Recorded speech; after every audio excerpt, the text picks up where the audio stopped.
we got a chat from this Kevin here. He says he's most interested in Model Y numbers, and I thought that was a good thing to discuss. Is I actually that was the only thing I moved up in my estimates was Model Y. Is that I think it delivered 250, maybe they could do 500, but I think that's going to be something that, like, you talk about taking market share from an incumbent, you know, like the second the economy goes back, Tesla's product lineup's expanded, the Model Y is available, like people can order it. You know, if you're going to buy a new car, now all of a sudden there's a new electric vehicle, and this is in many ways their best car ever. So I feel like, you know, when you think about how Tesla's going to emerge out of this, it seems so strong because of that Model Y, and I think it'll ramp extremely quickly because all the production's there. So I'm curious what you think about, you know, the Model Y ramp and impact. Yeah, it's super interesting. I think that's like another big factor that I'm looking for an update on from this quarterly report. So kind of the three things I'm looking for are, does Tesla reaffirm guidance on the 500,000 for the year, or do they, you know, give us nothing, or do they lower it? I think that's going to be really interesting, which we should talk about. Gigafactory Shanghai. So we talked about that. I think we both expect Tesla to pretty heavily emphasize, you know, the progress there. And then Model Y. I think Tesla will share, you know, hopefully the delivery and production numbers. And I think they would have shared what the production would have been in the final week of the quarter. But obviously Fremont is shut down, so we're not going to get that number. Maybe they'll update us on, you know, what it was the week prior to that. But so on Model Y, you're saying you think like 250 to 500 deliveries this quarter? Yeah. Yep. Okay. I'm definitely higher than that.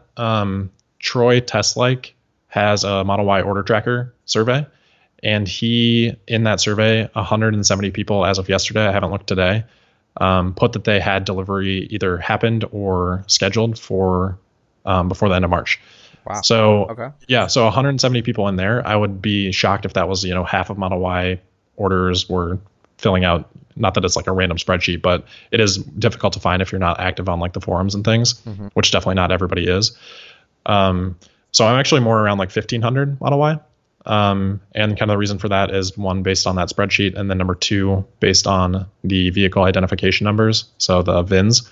And the highest VIN that we have seen so far for Model Y has been in the 3,000 range. And obviously they're not going to, you know, there's VIN batching. So just because they delivered a vehicle with a VIN of 3,000 doesn't mean they've delivered 3,000 Model Ys. But it does sort of put a ceiling. Like, we know there's not 5,000 deliveries, because otherwise we would have seen a VIN in the 5,000 range. So I kind of use that as a ceiling. 170 is kind of a floor. I'm sort of midpointing there, the 1,500. But I think, you know, maybe half the VINs in that range being assigned is pretty reasonable.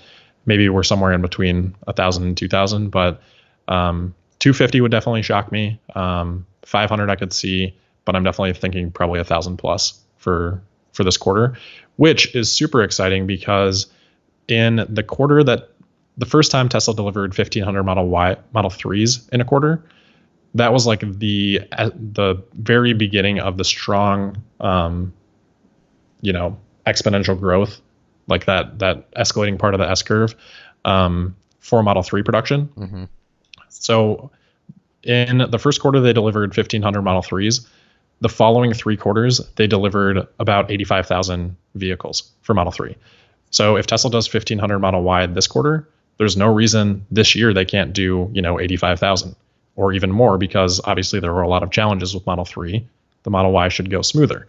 So if Tesla can do 1,500 this quarter, I think there's a strong implication that, you know, Fremont shutdown notwithstanding, setting that aside, they could have done 100,000 vehicles for Model Y this year. You know, obviously we'll have to factor some of that out from the shutdown. But if they're there already, that just implies a really strong outlook for Model Y for the rest of this year, which is really exciting. Yeah, and I think part of that is because they've been building the Model Y since like December or January. In reality, just before, when they announced the Model 3, when they really hadn't even started the Model Y, they totally played it way smoother. So yeah, I love that's another great silver lining.